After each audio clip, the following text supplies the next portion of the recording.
नमस्कार मित्रों, मैं डॉक्टर अमित वत्स एक बार फिर से SP Shukla educate online channel पर आपका स्वागत करता हूं। जैसा कि हमारी ये जो टीम है पेट के लिए काम कर रही है, पेट के लिए जो आपके सिलेबस में करंट अफेयर्स है, करंट अफेयर्स की जिम्मेदारी मुझे दी गई है। 10 अंकों का यह करंट अफेयर्स आया है। इसके पिछली क्लास में हमने चर्चा की करंट अफेयर्स का स्ट्रक्चर कैसे होगा, किस तरीके से वहाँ से प्रश्न बनते हैं, किन किन क्षेत्रों से बनते हैं, कैसे पढ़ते हैं। आज इसी ये भी संक्षिप्त क्लास ही रहेगी, क्योंकि जब करंट की रेगुलर क्लास रहेगी तब हम आपको सिस्टमेटिक तरीके से जनवरी मंथ से लेकर के जब तक आपकी परीक्षा नहीं हुई तब तक के करंट को कवर करने की कोशिश करेंगे। उसमें सब्जेक्ट वाइज करंट को भी लेंगे, वीकली करंट को भी लेंगे, डेली करंट को भी लेने की कोशिश करेंगे। ये सब करंटों को मिला करके एक कंप्लीट पैकेज आपको करंट अफेयर्स का देंगे, प्रश्नों की श्रृंखला के माध्यम से, लेक्चर मेथड के माध्यम से, ताकि आपको प्रश्न अगर आपके सामने आए तो आप 100% उस प्रश्न को सॉल्व कर ले जाएं। इसी कोशिश के साथ कैसे करंट अफेयर्स में घटनाओं को जोड़ करके प्रश्न बनते हैं, इन्हीं की चर्चा करते हैं।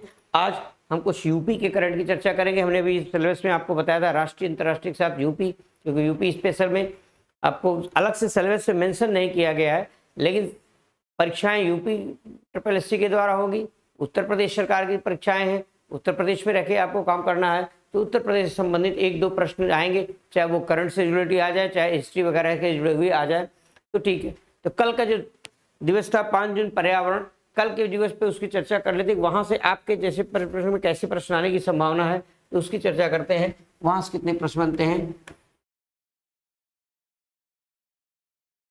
5 जून पर्यावरण, ये आपके प्रैक्टिस सेट में भी हमने इस प्रश्न को चर्चा की थी कल थोड़ी बहुत।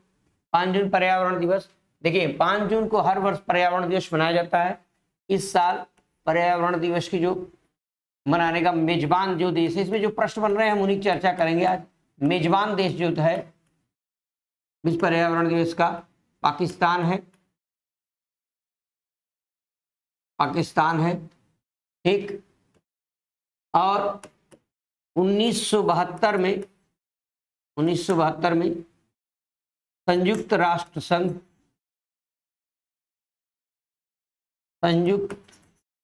संघ के द्वारा ये प्रस्ताव जो है लाया गया, इसको मनाने का प्रस्ताव लाया गया। और 1974 में पहली बार, हमने आपसे भी चर्चा में बता रहे हैं, जहां जहां पहला आया वो इम्पोर्टेंट है। पहली बार USA में मनाया गया, ठीक। और इसमें जो परीक्षा में प्रश्न बनते हैं ये तो ऐतिहासिक जानकारी होगी। देखिए पर्यावरण दिवस कब मनाया जाता है, सिंपल सा 5 जून को मनाया जाता है। इस बार मेजबानी कौन किया, पाकिस्तान ने किया। पहली बार कब मनाया गया, 1974 में। कब यूएनओ के द्वारा प्रस्ताव पारित किया गया, 1972 में। ये सामान्य जानकारी इसके बारे में हो गई। फिर अब इस पर्यावरण में कुछ और अंदर घुस के भी प्रश्न पूछे जा सकते हैं। कैसे प्रश्न पूछे जाते हैं, जैसे इस वर्ष की थीम क्या है। देखिए थीम बहुत पूछता है परीक्षाओं में। विगत 3 वर्षों से अगर आप देखें तो आयोगों में थीम बड़ी पूछी जाती है और प्रश्न की प्रकृति भी बदली है। थीम क्या है इसकी, री इमेजिन, रिक्रिएट और रीस्टोर। क्या है, री इमेजिन, रिक्रिएट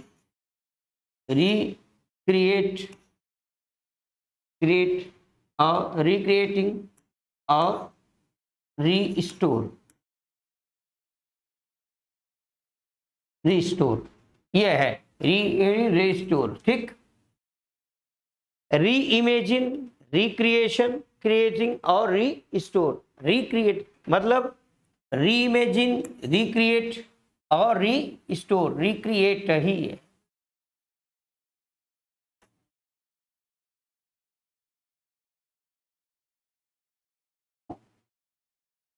रिक्रिएट, री इमेजिन, रिक्रिएट, हिंदी में भी आप इसको लिख सकते हैं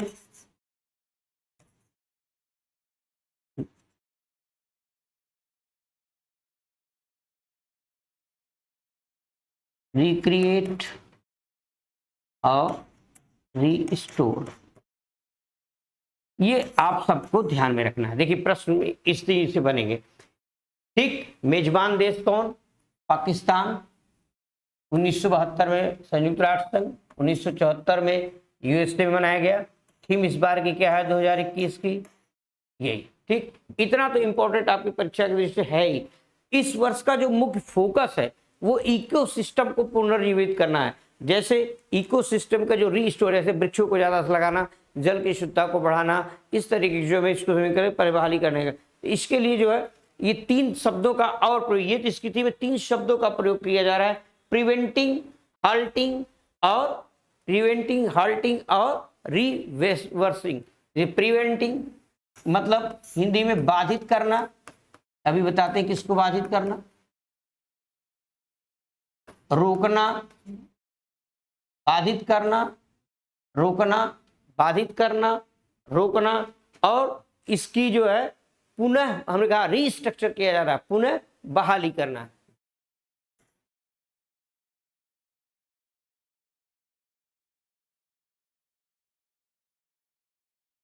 इस बार का जो उद्देश्य है, देखिए विश्व पर्यावरण दिवस का इस बार जो लक्ष्य रखा गया, जो थीम बनाई गई, री imagine, recreate, restore.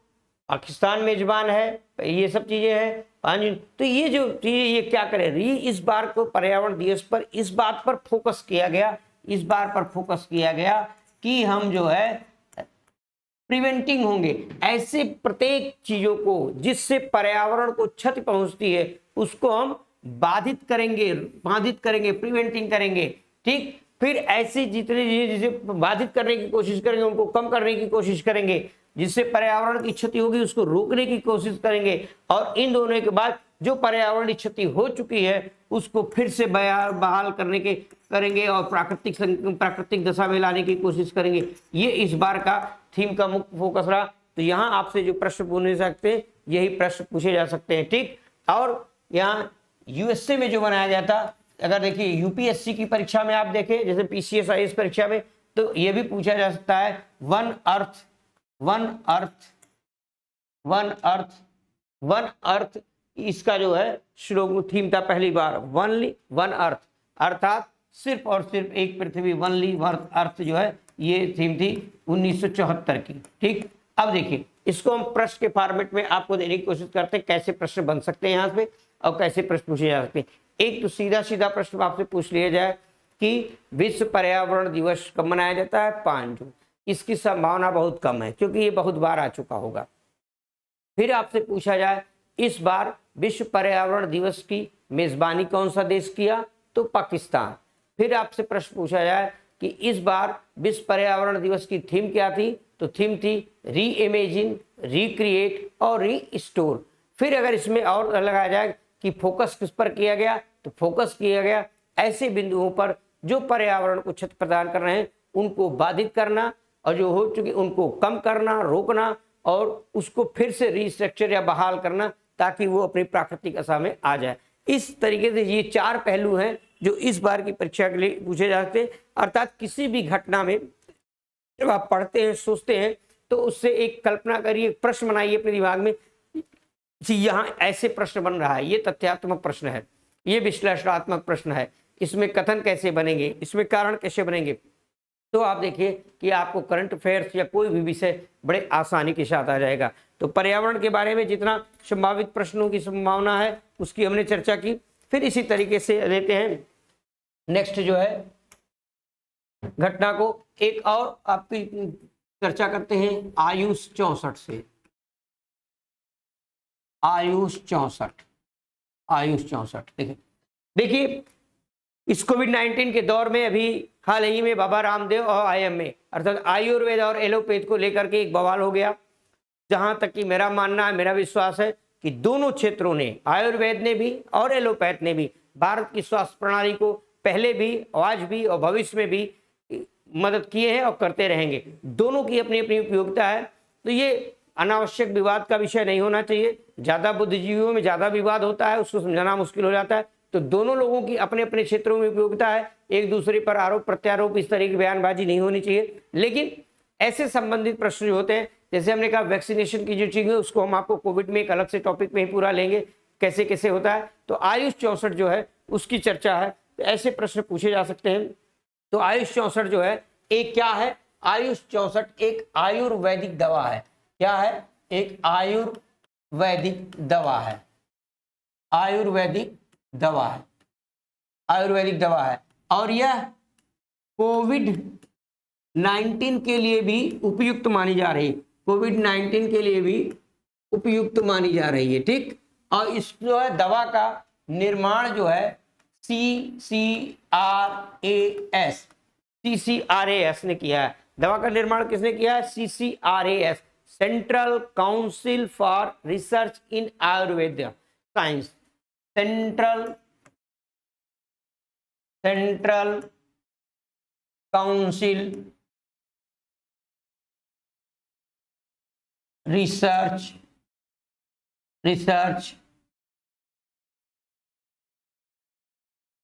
Ayurveda science. देखिए आयुष 64 आयुर्वेदिक दवा है, कोविड 19 के लिए उपयुक्त बताई जा रही है, जिसका निर्माण CCRAS ने किया है, CCRAS ने किया है, central council for research and agriculture जो है इसने किया है। यह अन्य संस्थाओं के साथ मदद लेकर के इन्होंने इसकी दवा का निर्माण किया है। देखिए ये आयुष 64 जो है कोविड 19 में जो वायरस है शरीर के सामान्य प्रतिरोधक क्षमता को बढ़ाने रखता है, मतलब इम्यूनिटी को बढ़ाना पड़ा। इम्यूनिटी की चर्चा हो रही 2 साल से, तो ये इम्यूनिटी को बढ़ा रहा है, वायरस के खिलाफ जो है शरीर को लड़ने की ताकत को बढ़ा रहा है, बुखार को ठीक करने में ये काम कर रहा है। तो इसलिए जो है कोविड 19 के संक्रमण में भी ये उपयुक्त मानी जा रही है। यह जो है वायरस से लड़ने के लिए शरीर की प्रतिरोधक क्षमता को बढ़ा रहा है, इम्यूनिटी सिस्टम को प्रतिरोधक क्षमता को बढ़ा रहा है, ठीक। पहली बार 1980 में आयुष 64 जो है, आयुष 64 मलेरिया के लिए उपयुक्त की गई, मलेरिया की दवा के लिए उपयुक्त की गई, ठीक। मलेरिया की दवा के लिए ये जो है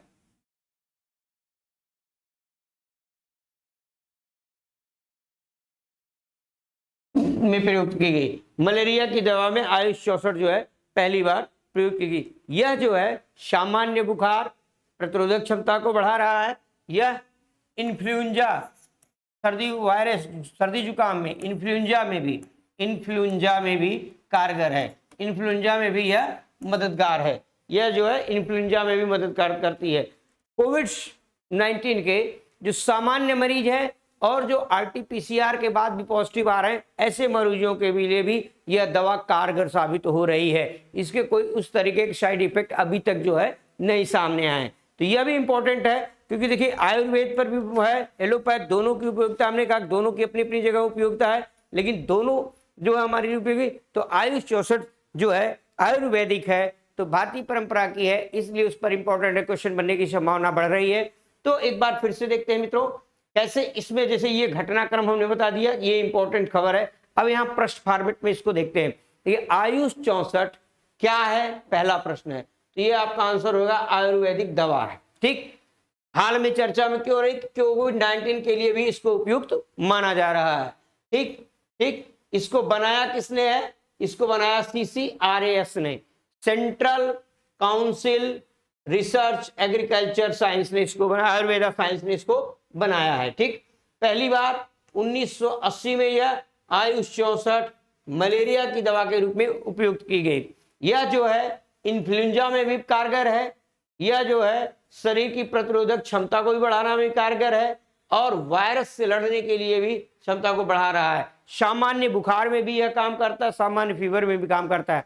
तो प्रश्न कैसे होगा, अब उसको सुन लीजिए। पहला प्रश्न बन सकता है कि आयुष 64 क्या है? आयुष 64 एक आयुर्वेदिक दवा है। क्या यह कोविड 19 के लिए उपयुक्त है? ठीक। या इस तरीके से पूछ दे कि आयुष 64 कौन सी आयुर्वेदिक दवा है जो कोविड 19 के लिए भी कारगर है? तो आयुष 64 है, ये हो जाएगा, ठीक।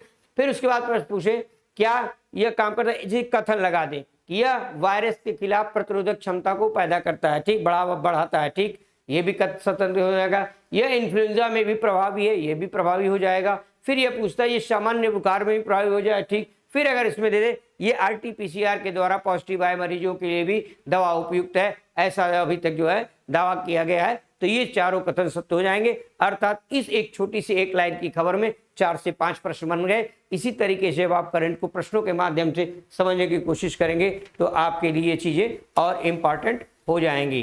ठीक, फिर हम एक और चर्चा करते हैं। नेक्स्ट जो है घटना की,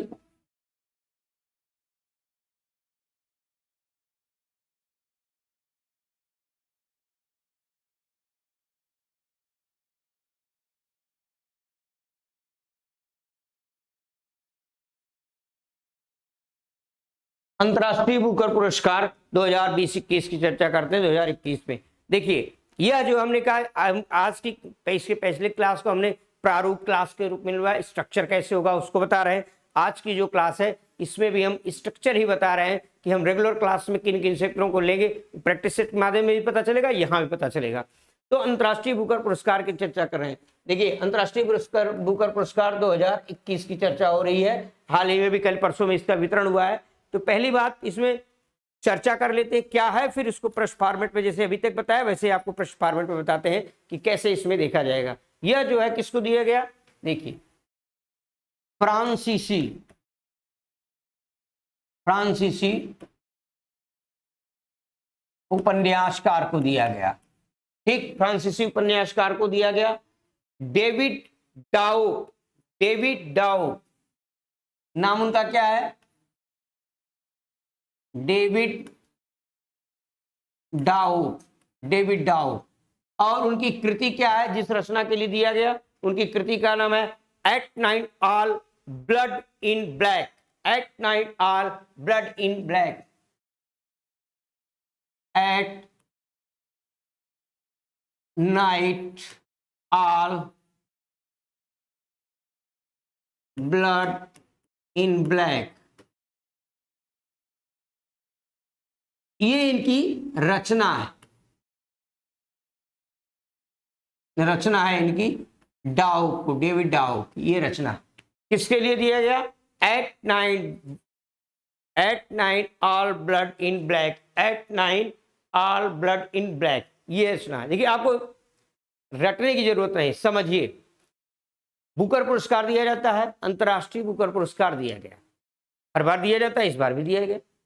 इस बार दिया किसको गया भैया, फ्रांस के व्यक्ति को दे दिया गया। इसमें रटने की जरूरत ही नहीं है, एक बार भी हम सुना दे रहे हैं आपको, आप पढ़ लिए होंगे 1-2 बार, आपके दिमाग में अंकित हो जाएगा। किसको दिया गया, डेविड डाउ को। और उनकी कृति क्या है, कृति याद करना तो और आसान है, at night all blood in black.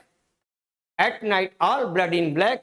ठीक, ये पुस्तक जो है किस भाषा में लिखी थी, अभी फ्रांसीसी है तो भाषा तो अपने आप समझ में आ जाएगी भाई, फ्रांसीसी है तो भैया फ्रेंच में ही लिखेंगे। भाषा जो है पुस्तक की जो है फ्रेंच हो गई। ठीक, भाषा जो है फ्रेंच हो गई। ठीक, फिर इसको अनुवाद किया गया, अंग्रेजी भाषा में अनुवाद किया गया एना एलिजाबेथ मास्को। अनुवादक कौन है, अनुवादक एना एलिजाबेथ नाम ही बड़ा खतरनाक है, मास्को। अभी हम ये भी बताएंगे जब बहुत बड़े बड़े नाम आए कैसे उसको आप याद करेंगे। एलिजाबेथ मास्को, इन्होंने अनुवाद किया। इस उपन्यास की पृष्ठभूमि क्या है, विषय वस्तु क्या है, उपन्यास की जो है पृष्ठभूमि क्या है, विषय वस्तु क्या है, ये इंपॉर्टेंट है। विषय वस्तु क्या है मित्रों, विषय वस्तु प्रथम विश्व युद्ध से संबंधित है। प्रथम विश्व युद्ध से संबंधित है। ठीक, इतनी बातें क्लियर हो गई, प्रथम विश्व युद्ध से संबंधित है। फिर अब जो है अब इसकी चर्चा करते हैं कि इसमें प्रश्न कैसे बनते हैं। ठीक, 2021 का अंतर्राष्ट्रीय बुकर पुरस्कार 2021 दिया गया किसको, फ्रांसीसी उपन्यासकार डेविड डाउ को at night all blood in black के लिए। ठीक, इतना तथ्य हो गया। किस भाषा में, फ्रेंच भाषा में। अनुवादक कौन था, एना एलिजाबेथ मास्को इसकी अनुवादक थी।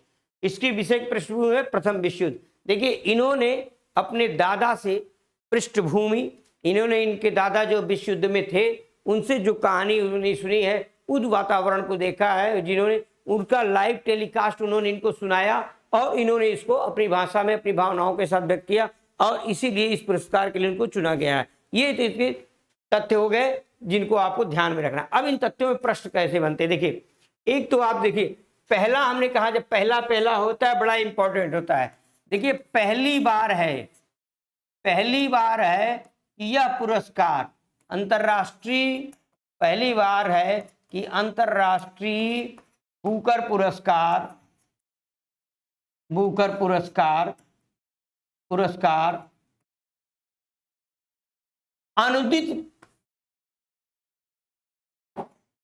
अनुदित पुस्तक को दिया गया, क्योंकि अंग्रेजी भाषा की पुस्तकों को ज्यादातर बुकर पुरस्कार दिया जाता है।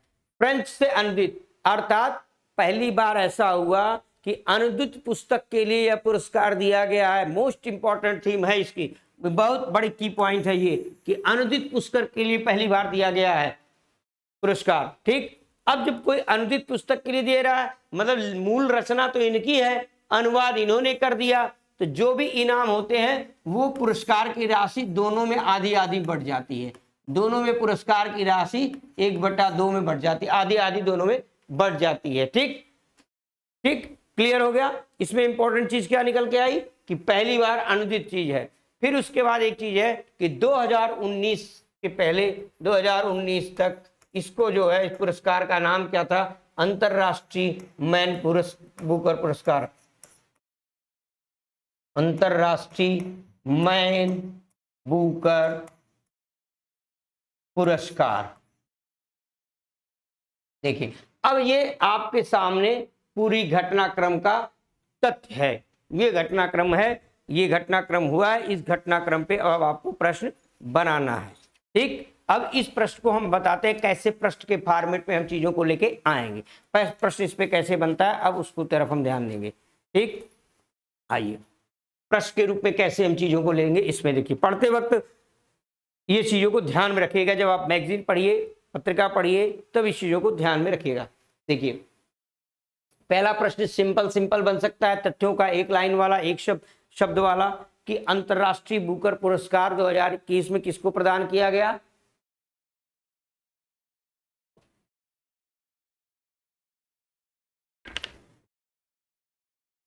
तो आपका आंसर होगा मित्रों डेविड डावोक को। पहला प्रश्न हो गया।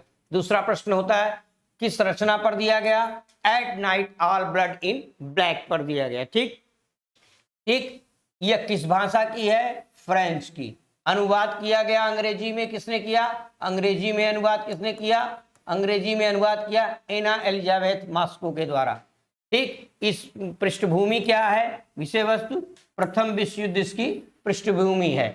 पुरस्कार पहली बार अनुदित श्रेणी में दिया गया, ये सबसे इंपॉर्टेंट है, पहली बार अनुदित श्रेणी में दिया गया, ये सबसे इंपॉर्टेंट है। यही 4 तरीके के प्रश्न बन गए। अब इसमें चाहे वो सीधे तथ्य पूछ दे, चाहे कथन में पूछ दे, आपको कोई भी प्रश्न पुरस्कार के इसकी जो मूल थीम है उससे बाहर नहीं जाने वाला है।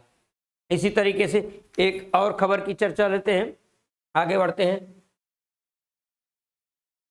अभी हाल में ही चर्चा में रहा एक वैज्ञानिक आविष्कार है एमबी टैग। एमबी टैग क्या है, एमबी टैग देखिए, एमबी टैग हमने बार बार मैं कह रहा हूं, करंट पढ़ते वक्त या कोई भी विषय पढ़ते वक्त, और खासकर भारतीय कंटेंट में है, तो जब भी पहला आ जाए तो समझ लीजिए इंपॉर्टेंट है। एक तो पहला इंपॉर्टेंट है, उसमें भारतीय है अर्थात स्वदेशी है, तो और इंपॉर्टेंट। ठीक, तो एमबी टैग क्या है, भारत का पहला स्वदेशी तापमान डेटा कलेक्शन का है, पहला भारत का पहला स्वदेशी डेटा संग्रह करने वाला है, डेटा संग्रह करेगा, डेटा को लॉग इन करेगा। ठीक, पहला डेटा संग्रह करने वाला बेटा जो है डेटा लॉगर है। ठीक, भारत का पहला स्वदेशी डेटा संग्रह करने वाला। इसको बनाया किसने है, इसको बनाया है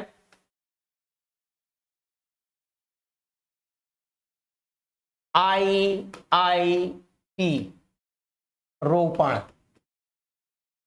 इसमें स्टार्टअप कंपनी कौन सी थी? स्टार्टअप कंपनी जो थी उसका नाम इंपॉर्टेंट है। देखिए IIT रोपण के नेतृत्व में स्टार्टअप कंपनी जो थी उसने इसको बनाया है। किसने बनाया है? स्टार्टअप कंपनी का नाम इंपॉर्टेंट है, बहुत इंपॉर्टेंट है स्टार्टअप कंपनी का नाम जो पूछता है। IIT कंपनी स्टार्टअप ने बनाया रोपण कोल्ड चेन प्रबंधन।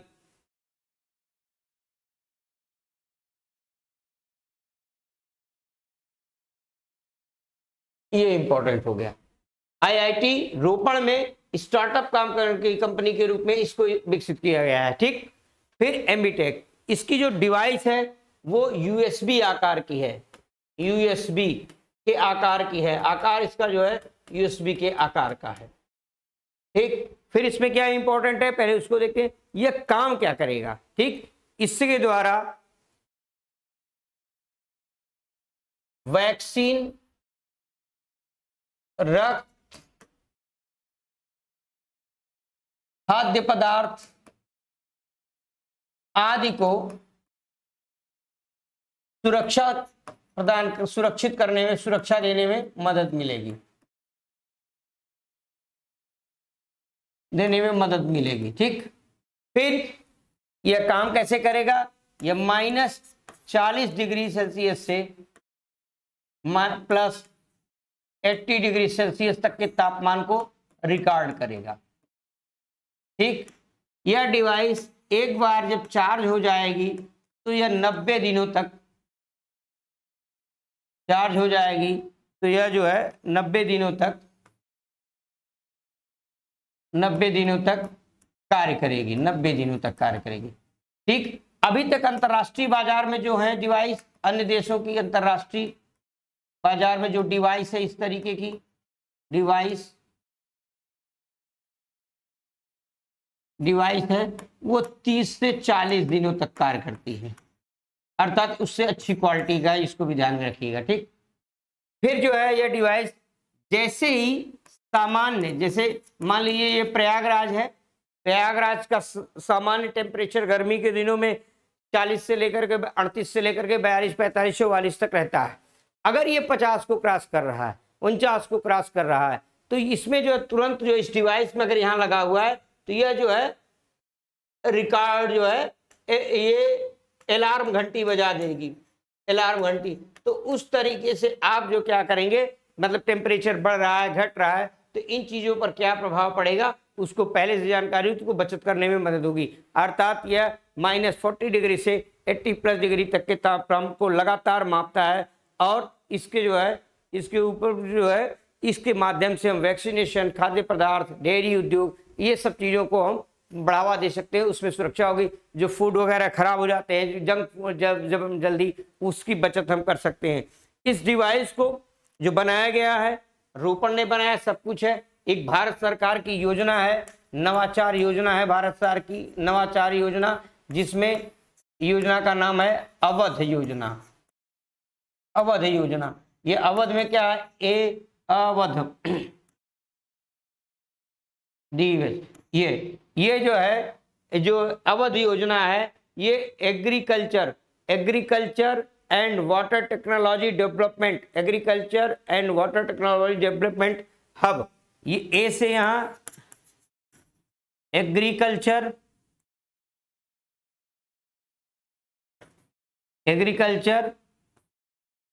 वाटर टेक्नोलॉजी डी से डेवलपमेंट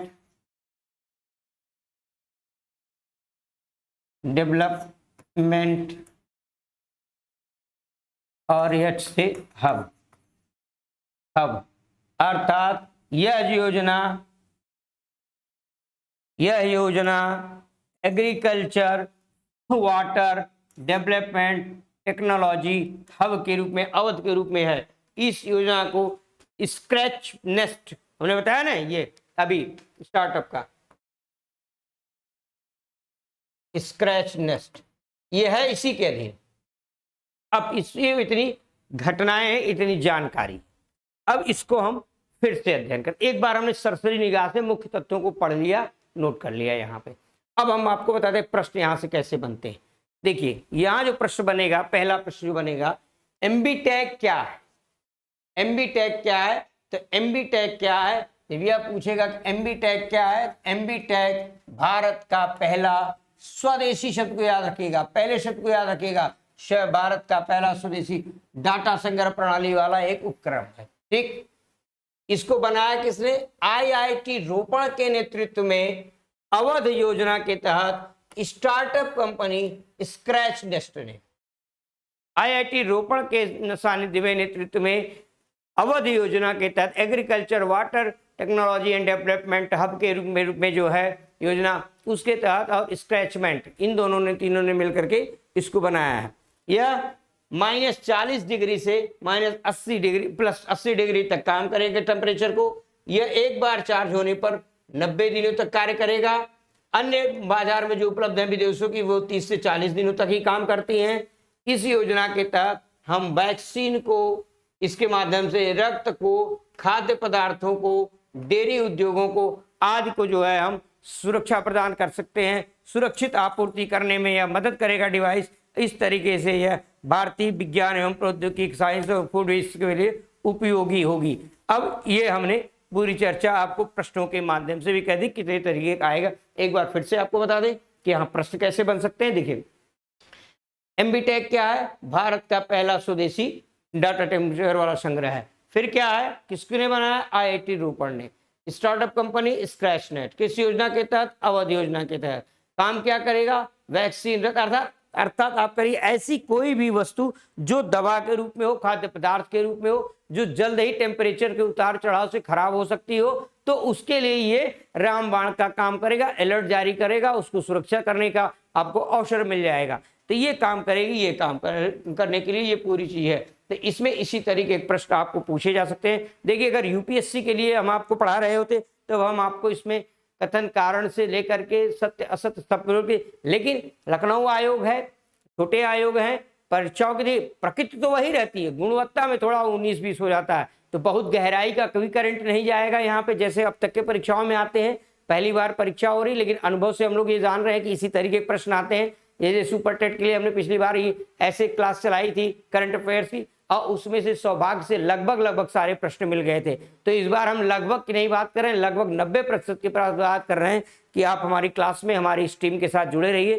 तो सारे विषयों में आपको 100 में से 80+ का स्कोर करेंगे। आप 80+ स्कोर के लिए आप लक्ष्य बना करके हम लोग इस बैच को शुरू किए, ताकि पेट को पास ही नहीं करना है, नौकरी को सुरक्षित करना है। ऐसा नहीं कि पेट की डिग्री लेके टहलते रहे, जैसे लोग बीएड की डिग्री लेके, बीटेक की डिग्री लेके टहल रहे हैं, वैसे टहलना नहीं है। पेट को इस तरीके से पास करिए कि आपको नौकरी मिल जाए। नौकरी तो 50,000 लोगों को मिलेगी ना, और फॉर्म तो 20 लाख पड़ेगा, तो 19,50,000 तो बेकार ही रहेंगे, लेके टहलेंगे 6 साल तक। तो ऐसा मत करिए, सही समय से नौकरी लीजिए। विवाह शादी ना हुआ हो तो विवाह शादी करिए, दहेज मत लीजिएगा, गिफ्ट उफ्ट ले लीजिएगा, आराम से जीवन को आनंद से व्यतीत करिएगा। हम करंट अफेयर्स की क्लासेस में आपको इसी तरीके से जनवरी से लेकर के परीक्षा एग्जाम के 15-20 दिन पहले तक के करंटों की चर्चा करेंगे, क्योंकि प्रश्न पत्र हमेशा 20-25 दिन पहले ही सेट किए जाते हैं। अगर सेट भी होते हैं तो करंट अफेयर्स के लिए उसमें स्पेस छोड़ दिया जाता है।